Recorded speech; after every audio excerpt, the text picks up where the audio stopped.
A man walks into a Japanese bar, examines the fish in the glass case, then starts to walk towards the door. Suddenly, a knife goes whizzing by his head, leaving a hairline cut in his ear and sticking in the wall. He whirls to see the chef ready to throw another knife. What? In a stern voice, the chef says, I'm sorry, you cannot leave once you have come to the point of no return. I am here to talk about sushi. Along with research, living in California, we are exposed to different kinds of foods from other cultures, and sushi happens to be one of my favorites. 5 main points people should know about sushi is the history of sushi, different types of sushi, ingredients used in sushi, sushi etiquette, and how sushi is an art. First, I want to talk about the history of sushi. Sushi was developed in Japan in the early 1800s, but according to Nagasaki Ryuichi Yoshi, it has been developed since 500 BC. Around 500 BC, the Japanese would put the rice inside the fish to enhance the flavor, and a millennium later, Matsumoto Yoshichi added vinegar to the rice to decrease the time and to add more flavor. In the 1820s, Hanaya Yohi, a chef from Japan, served his customers that visited his street stall called a yatai with the original sushi and the other types of seafood with the vinegar-flavored rice. Now I'm going to talk about the different types of sushi. Uromaki, a sushi roll that has the fillings wrapped with nori, dried seaweed, and wrapping the nori is the rice.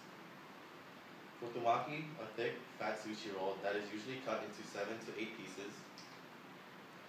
There are many more, such as the hosomaki, a thin sushi roll with one filling, temaki, a cone-shaped sushi roll, and onigiri, also known as the rice ball.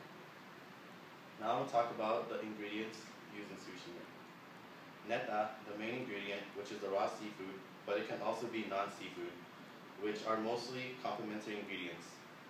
Shari is the sushi rice, mixed into cooked Japanese rice and blended sushi vinegar that has rice vinegar, salt, sugar, rice wine, sweet rice wine, and kelp. With all these ingredients combined to make the rice, it enhances the flavors of the main ingredient.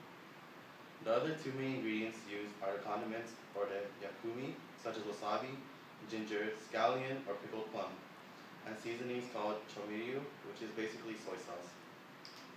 Now I'm going to talk about the sushi etiquette. While eating sushi, you should use chopsticks or your fingers to pick up the sushi. Pour a small amount of soy sauce into the sauce dish. Dip the side with fish into it and place the entire sushi roll into your mouth. If you are sharing, you should use the blunt end of the chopsticks to pick up the sushi because this side is not used for eating. You shouldn't rub your chopsticks together while eating sushi. You shouldn't bite the sushi and leave the rest on your plate because sushi is normally eaten whole.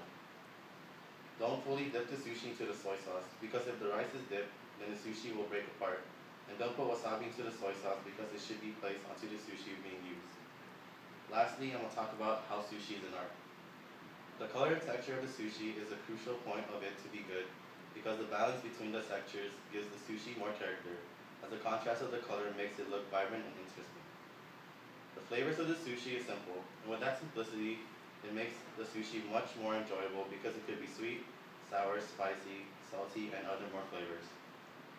Presentation is the key to enjoying the sushi because each piece is presented with different types of garnishments to create a piece of art that the sushi is supposed to be on top of a minimalist Japanese plate. In conclusion, I have talked about the history of sushi, the different types, the ingredients used in sushi, sushi etiquette, and how sushi is an art.